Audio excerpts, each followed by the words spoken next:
the game starts and you realise it's snowing outside, so your character wakes up in his house. The snow was made using my own particle system, which I'll go on to describe later, and walking up to the door, pressing E to open it, and you come out and there's another cinematic flyover of the map showing your objectives. So you come out, don't quite know what to do, and this pop-up thing says for you to kill the snowmen.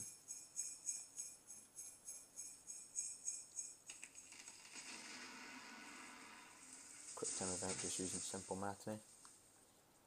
All these balls floating about the map can all be picked up, and depending on how heavy they are affects how fast your character runs. So the aim of the game is to kill the snowmen, and here, you can see in the top left, he doesn't want you to, but if you interact with it, then it crumbles.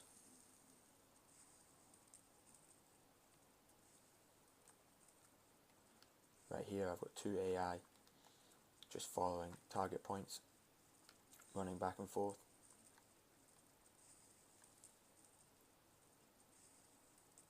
Destroy the snowman. He sees you, doesn't like what you've done, so he starts chasing after you.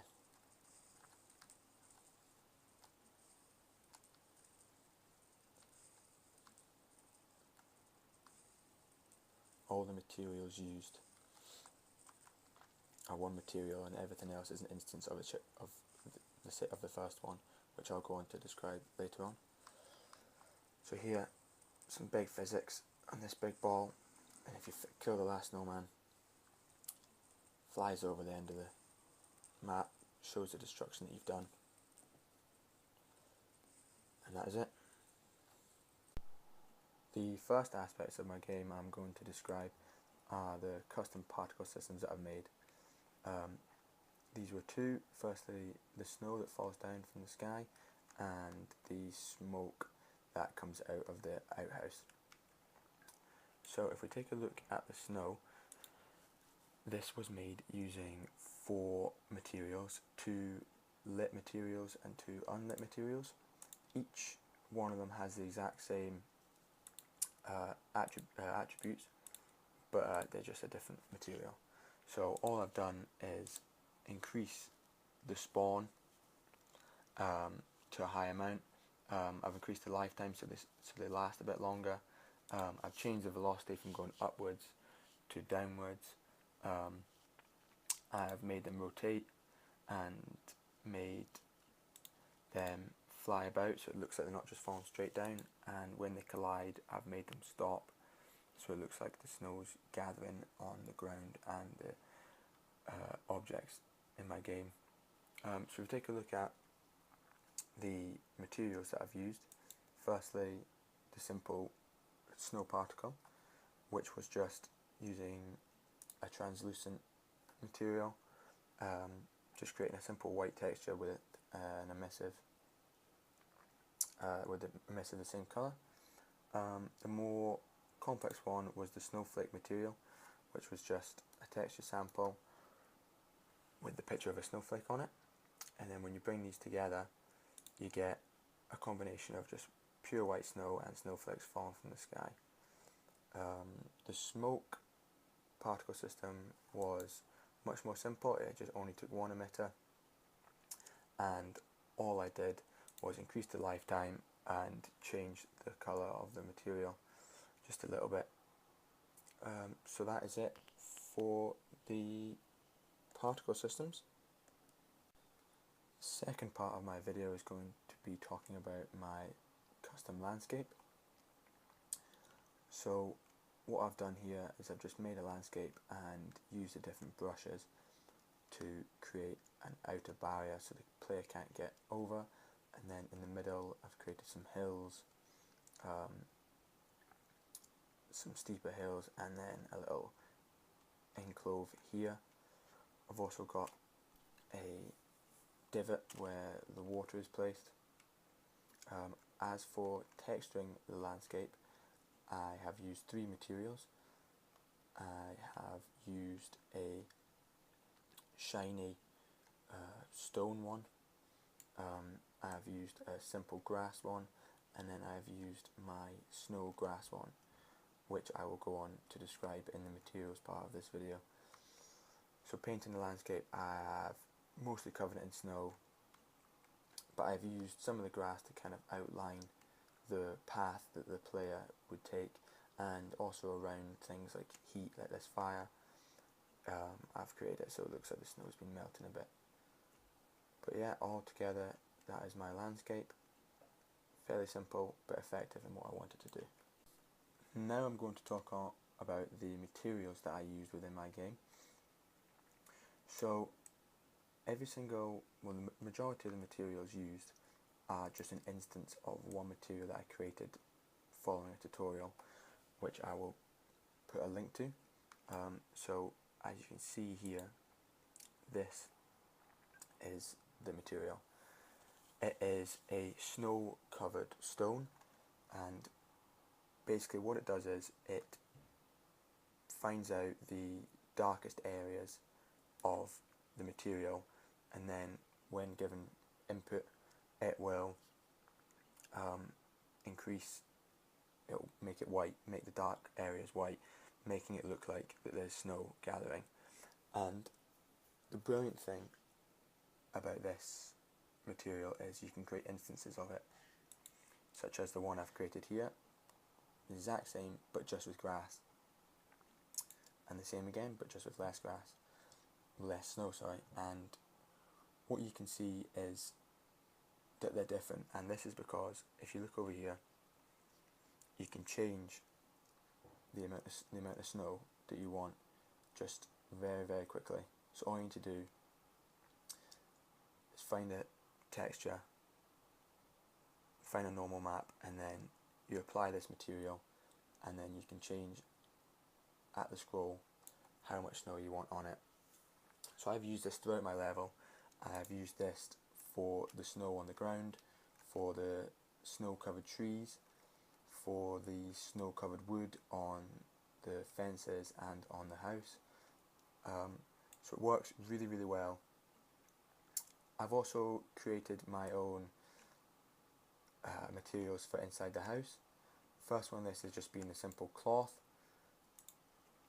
Here all I've done is make a simple colour and then add a texture sample to it, just to give it that cloth look and feeling. Additionally, for the snowmen that I created, I made the texture for the snow, which is just an instance but with the snow fully up, the carrots and the coal. So the coal here is very simple, just black, and then a really rough looking texture to make it look really rugged, and the same for the carrot. So yeah, that is the materials that I've used. A lot of different ones, mostly based off the same one, but in the game it works perfectly. Now I'm going to talk about the blueprints within my level. This ranges from the opening of the door when the key is pressed, the simple fall of the tree, the cinematics played at the start when you exit the house, the objective display, the full level blueprint, and the ability to destroy the snowmen. So first of all, we'll look at the level blueprint. So first up, we've got the two cinematics that play at the start of the level.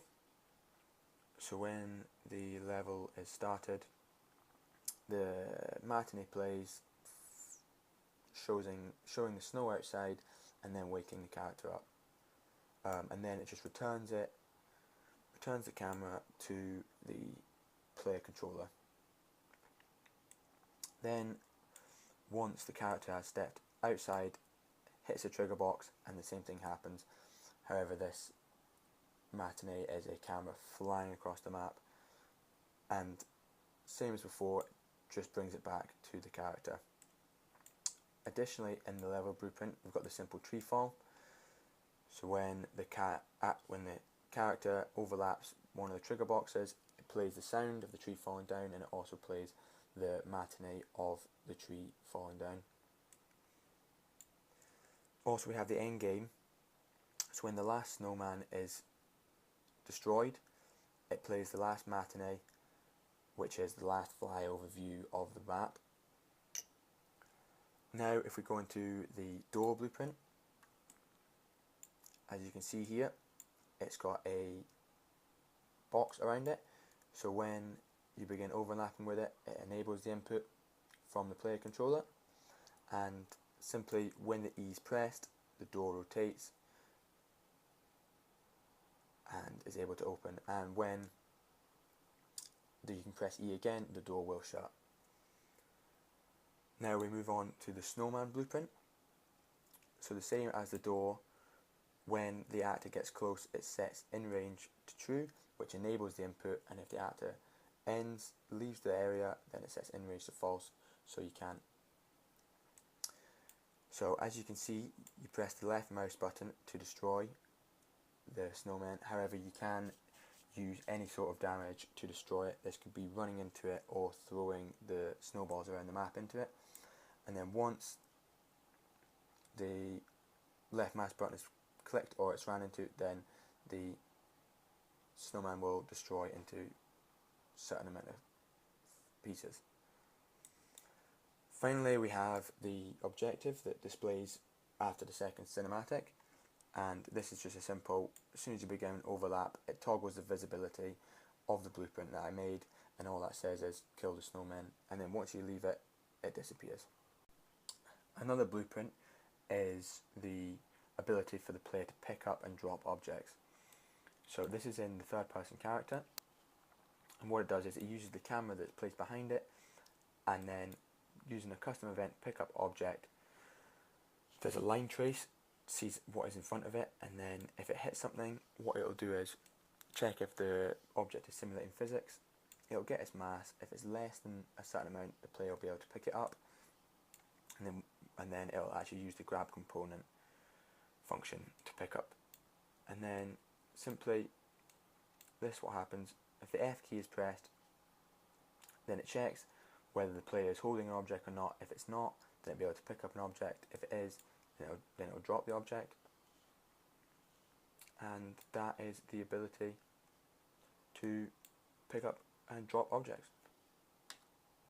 Next up, I'm going to describe the different AI that I use within my level. So I've got three.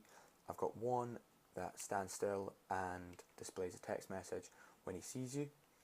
And I've got another that stands still, displays a text message when he sees you, but then chases after you. And I've got one that follows between two target points, and I've just repeated this AI twice. So first of all, we'll look at the observer.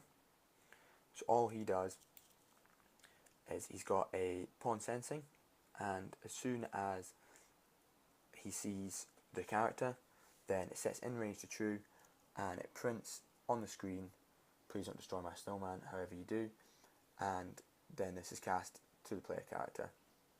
So when he sees you, this displays. So now if we take a more complex look at it, we go into the chase AI. So when he sees you, does the exact same thing, saying, hey, you destroyed my snowman.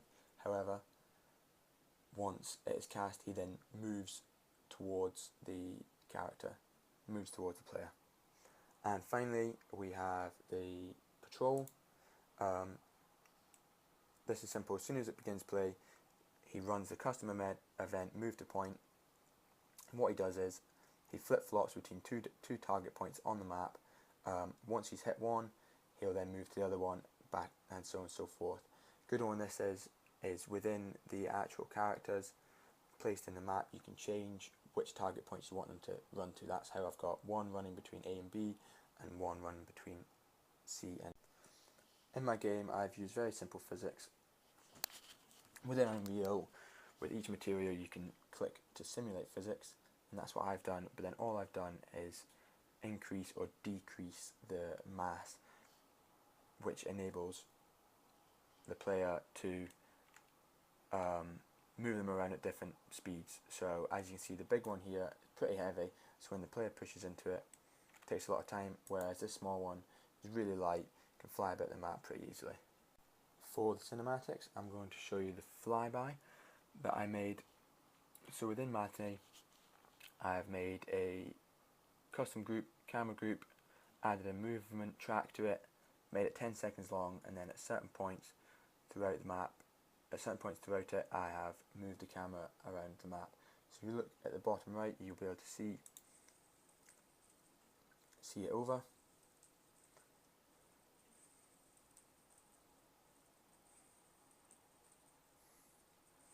And this is the same for the other two flybys, and that is how I've done the cinematics in my level.